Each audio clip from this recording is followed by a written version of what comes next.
Hello everyone, I am Deepika in front of you with another exciting episode of Economics, Class 9th, Chapter 3, Poverty.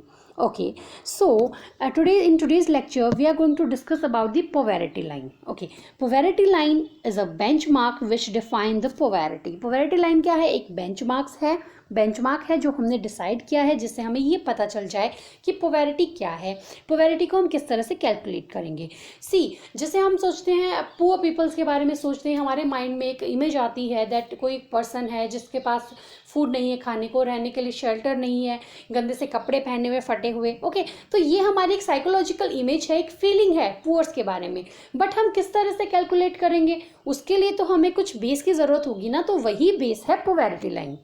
पोवैरिटी line is the amount of money needed for a person to meet its his basic needs को fulfil करने के लिए minimum जितनी money की requirement होती है वही amount है क्या? Poverty line. Okay, it is defined as the money value of goods and services needed to provide basic welfare of an individual. एक इंडिविजुअल पर्सन की बेसिक वेलफेयर के लिए जो भी मनी, गुड्स और सर्विसेज की ज़रूरत होती है उन सबको कैलकुलेट करते हैं हम पोवैरिटी लाइन से. A common method used to measure poverty is based on the income and consumption level. तो पोवैरिटी को मीन्स कैलकुलेट करने के लिए, मेज़र करने के लिए सबसे जो अच्छा बेस है, मेथड है, जो मोस्टली काम में लिया जाता है वो है इनकम और कंजप्शन लेवल. ओके, इनकम और कंजप्शन लेवल मीन्स हमने डिसाइड कर दिया कि भाई इतनी इनकम पर ईयर या पर मंथ की होनी ही चाहिए जो कि ज़रूरी है. अगर उससे ज़्यादा उतनी इनकम आपकी नहीं है तो आप क्या होगे? बिलो पॉवर्टी लाइन होगे. और अगर उतनी इनकम आपकी है इट मीन्स आप above the poverty line होगी. Okay, next is poverty line में very with time and place. poverty line जो है वो अलग अलग टाइम में और अलग अलग प्लेस पर अलग अलग होती है. इसका बेस्ट एग्जाम्पल है for example USA and India. तो इंडिया में कार नहीं होना पोवैरिटी नहीं है. लोग ऐसे भी हैं जिनके पास कार नहीं है बट वो एक बहुत ही अच्छी लाइफस्टाइल कैरी कर रहे हैं.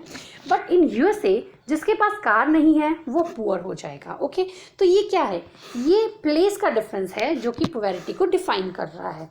ओके, टाइम की बात करें तो अगर आज से 10 साल पहले कोई पर्सन 1,00,000 रुपीज़ पर मंथ कमाता था तो इट मीन्स वो उस टाइम पर बहुत ही अच्छी इनकम थी उसकी. बट आज के टाइम पर 1,00,000 रुपीज़ तो बहुत ही छोटी सी इनकम है.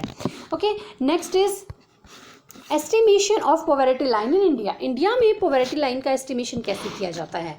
And minimum level of food requirement, cloth, footwear, fuel and light, educational and medical requirements etcetera. Means एक मिनिमम लेवल डिसाइड कर दिया है किसका? फूड रिक्वायरमेंट्स का, कपड़े, अपने फुटवेयर्स, फ्यूल, लाइट, एजुकेशन और मेडिकल रिक्वायरमेंट्स का. अगर वो आप उनको फुलफिल कर पा रहे हो तो आप क्या हो?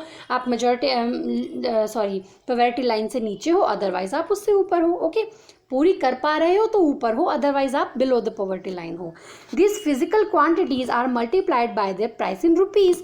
तो अब हमने यहाँ बात की थी ऊपर कि इसे हम रुपीज़ में, अमाउंट में, किसमें? इनकम और कंजप्शन लेवल पर करते हैं. तो इनकम मीन्स कि एक इनकम डिसाइड कर दी है कि ये सब जो नीड्स है हमारी, इन सबको फुलफिल करने के लिए हमें जिनकी जो प्राइस है उस प्राइस को हम मल्टीप्लाई कर देंगे उनकी क्वांटिटी से. फॉर एग्जांपल एक पर्सन है, ओके, वो एक महीने में, एग्जांपल मान रही हूँ, ओके, 10 किलो अनाज लगता है, उसको ज़रूरत है उसकी बॉडी को. ओके, तो अगर वो 10 किलो अनाज है और 1 किलो अनाज के 20 रुपये लगते हैं तो मीन्स ये हो गया कि 200 रुपीज़ होने चाहिए उसके पास. ओके, तो ये हमने डिसाइड कर दिया कि ये एक अमाउंट हमने फिक्स कर दी कि अगर वो उसके पास है इट मीन्स वो पुअर नहीं, अदरवाइज वो पुअर है.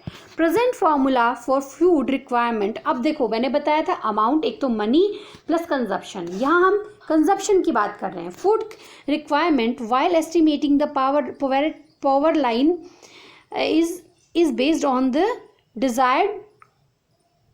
Desired calories requirement. ओके, जो पोवैरिटी लाइन है हमने डिसाइड कर दी कि भाई हाँ, इतनी जो कंजप्शन है, इतनी कैलोरीज का अगर आप कंजप्शन कर रहे हो तो आप पोवैरिटी लाइन से ऊपर हो, अदरवाइज नीचे हो. और वो कंजप्शन क्या है? रूरल एरियाज़ में है 2400 कैलोरीज और अर्बन एरियाज़ में है 2100 कैलोरीज। तो अगर रूरल एरियाज़ में 2400 कैलोरीज अगर आप कंज्यूम कर रहे हो, इट मीन्स आप पुअर नहीं हो, और अर्बन एरिया में अगर आप 2100 कैलोरीज कंज्यूम कर रहे हो पर डे की, पर पर्सन, तो आप पुअर नहीं हो। अदरवाइज इससे कम कर रहे हो तो आप पुअर हो, बिलो द पॉवर्टी लाइन हो। The monetary expenditure per capita needed for buying these calories requirement as 2011 and 12, 11 और 12 के अकॉर्डिंग आपको रुपीज़ दिए हुए हैं, और वो रुपीज़ क्या है? The poverty line of a person was fixed at ₹816 rupees जो है रूरल एरियाज़ में, और अर्बन एरियाज़ में 1000 रुपीज़। अगर आप अर्न कर रहे हो, एक पर्सन की इतनी इनकम है, इट मीन्स वो क्या है, वो पॉवर्टी लाइन से नीचे है, पॉवर्टी लाइन से ऊपर है, वो पुअर नहीं है। अब आप सब देखिए यहाँ पर कि इतने कम रुपीज़, वाई? बिकॉज ये 2011-12 की बात, उस टाइम की बात है। ओके, नए जो हमारे अभी डेटाज आएंगे वो 2021 में आएंगे। सो अभी हमारे मीन्स हमारे सिलेबस में यही है। यहाँ देखिए, हमने यहाँ देखा difference 2400 and 2100 calories. Rural areas में ज़्यादा कैलोरीज की ज़रूरत है, अर्बन एरियाज़ में कम, बिकॉज रूरल एरियाज़ में फिजिकल वर्क ज़्यादा होता है और अर्बन एरियाज़ में फिजिकल वर्क कम होता है, इसीलिए ये डिफरेंस है। ओके, और यहाँ देखिए रुपीज़ की बात करें तो रूरल एरिया में कम और अर्बन एरिया में ज़्यादा। क्यों है ये डिफरेंस? बिकॉज अर्बन एरिया में क्या होता है, फूड जो होता है वो थोड़ा सस्ता होता है, और जो अर्बन एरियाज़ हैं वहाँ पर महंगाई ज़्यादा होती है, तो वहाँ पर फूड और जो भी हमारी गुड्स आइटम है वो महंगे होते हैं, इसीलिए ये रुपीज़ में डिफरेंस है। A family of 5 members living in rural areas and earning less than about ₹4080 per month. अगर एक मंथ में एक फैमिली है जिसमें 5 मेंबर रहते हैं और वो एक मंथ में 4080 रुपीज़ अगर अर्न कर रहे हैं, तब तो वो अबव द पॉवर्टी लाइन है, otherwise below the poverty line है। सिमिलरली अगर वही फैमिली अर्बन एरियाज़ में रह रही है तो उसकी इनकम होनी चाहिए 5000 rupees per month. Okay, Poverty line is estimated periodically, normally after every 5 year। हर 5 साल के बाद poverty line को estimate किया जाता है। उसके लिए कुछ जो होते हैं सैम्पल सर्वेज लिए जाते हैं, और ये सैम्पल सर्वे लेने का काम करता है NSO, that is National Sample Survey Organisation. World Bank है। अब देखो, ये तो बात हो गई थी हमारी इंडिया की, अब वर्ल्ड की बात करते हैं। वर्ल्ड में भी वर्ल्ड बैंक ने एक ऐसी लाइन बना रखी है पूरे वर्ल्ड के लिए, ताकि ये पता चल जाए कि कौन पुअर है और कौन पुअर नहीं है। तो इसके लिए उन्होंने डिसाइड किया है 1.90 पर person per day dollar. Means जो पर्सन $1.90 अर्न करता है एक दिन में, तो वो पॉवर्टी लाइन से अबव होगा, अदरवाइज वो पुअर होगा, पॉवर्टी लाइन बिलो होगा। ओके, तो आज के लेक्चर में बहुत सारे फैक्चुअल डेटा थे, तो वो आपको लर्न करने हैं। बहुत इंपॉर्टेंट क्वेश्चन चैप्टर है, हर लाइन में एक एक इम्पॉर्टेंट क्वेश्चन बनता है। जैसे अर्बन एरियाज़ में 2400 कैलोरीज़ हैं, रूरल एरियाज़ में 2400 कैलोरीज़ हैं, एंड अर्बन एरियाज़ में 2100 है, रुपीज़ हैं, $1.90 हैं। ये सब बहुत इंपॉर्टेंट है। तो आज का लेक्चर आपको बिल्कुल भी मिस नहीं करना है। इसे अपनी अपनी नोटबुक में, रजिस्टर में neat and clean hand writing में लिखना है, प्लस उसे लर्न कर लेना है। बहुत इम्पॉर्टेंट है, बार बार कह रही हूँ। वाई?